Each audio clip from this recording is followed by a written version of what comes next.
Le Soleil se trouve à une distance de 150 millions de kilomètres de la Terre. On pourrait même poser 1 million de planètes Terre dans le Soleil. Pourtant, le Soleil est considéré comme de petite taille comparé aux étoiles géantes qui se trouvent dans l'espace. L'étoile Eta Carinae, par exemple, est 5 millions de fois plus grande que notre Soleil. L'étoile Betelgeuse est 300 fois plus grande que Eta Carinae. Si on la mettait à la place de notre Soleil, elle serait aussi loin que Jupiter. Ensuite, nous avons ce monstre, V Canis Majoris, la plus grande étoile découverte à nos jours. Elle est 1000 milliards de fois plus grande que notre Soleil.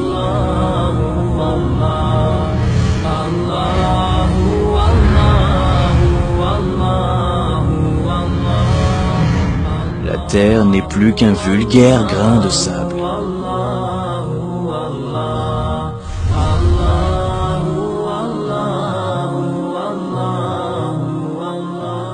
Où sommes-nous dans cet univers? Découvrons-le ensemble.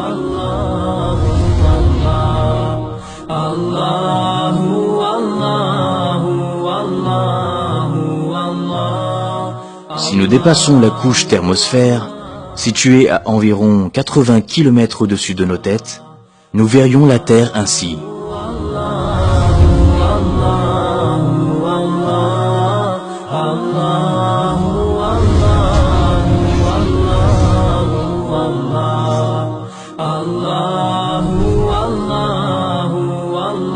Voici les noms des satellites. Ils ont été mis en orbite autour de la Terre.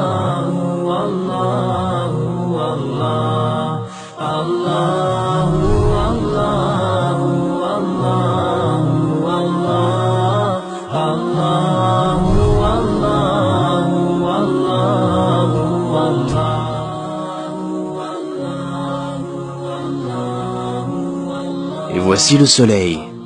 Il se trouve à une distance d'environ 150 millions de kilomètres de chez nous. En partant de la Terre et à la vitesse de 300 000 km/s, ce qui correspond à la vitesse de la lumière, nous mettrions 8 minutes à l'atteindre. Observons à présent à quel point les orbites des planètes de notre système solaire sont étendues. Voici que l'on s'éloigne du système solaire. À une distance de 1 jour à la vitesse de la lumière, la Terre devient à peine visible. Puis à une distance d'1 année-lumière, voici la luminosité du Soleil comparée aux autres étoiles, jusqu'à ce qu'elle disparaisse. Regardez cette gigantesque sphère. Elle contient des millions d'étoiles. Nous sommes à une distance de 70 années-lumière de la Terre. Du haut de ces nouvelles contrées inaccessibles, elle n'est plus qu'une petite aiguille insignifiante dans une botte de foin galactique. La Voie lactée est alors à 100 000 années-lumière. Puis, la Voie lactée, à son tour, devient un tout petit point parmi des centaines de milliers d'autres galaxies, et a fortiori, parmi des milliards d'autres galaxies, à une distance de 100 millions d'années-lumière. En poursuivant ce voyage cosmique, nous atteignons des distances qui défient l'entendement. Nous voici aux confins des constellations, à 5 milliards d'années-lumière, et ceci est ce que l'on a pu mesurer de plus grand à ce jour. Ce sont les cartes les plus lointaines que l'on puisse observer, et les derniers reflets du Big Bang.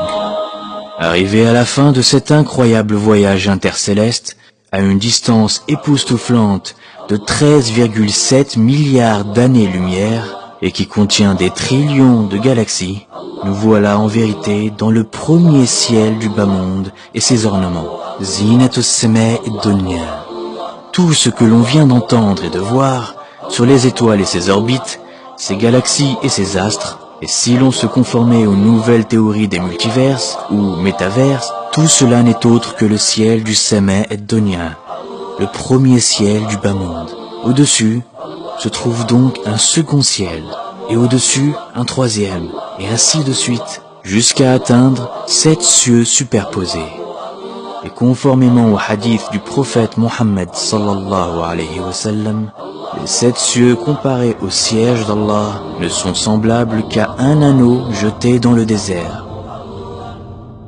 Et le siège d'Allah comparé à son trône n'est semblable qu'à un anneau jeté dans le désert.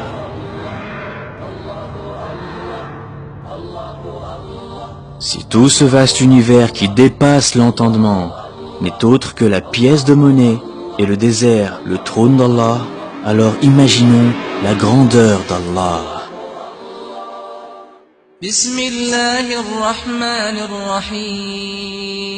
Au nom d'Allah, le tout miséricordieux, le très miséricordieux. Le tout miséricordieux s'est établi istawa sur le trône. Alors, c'est qui le plus grand de l'univers? Allahu Akbar.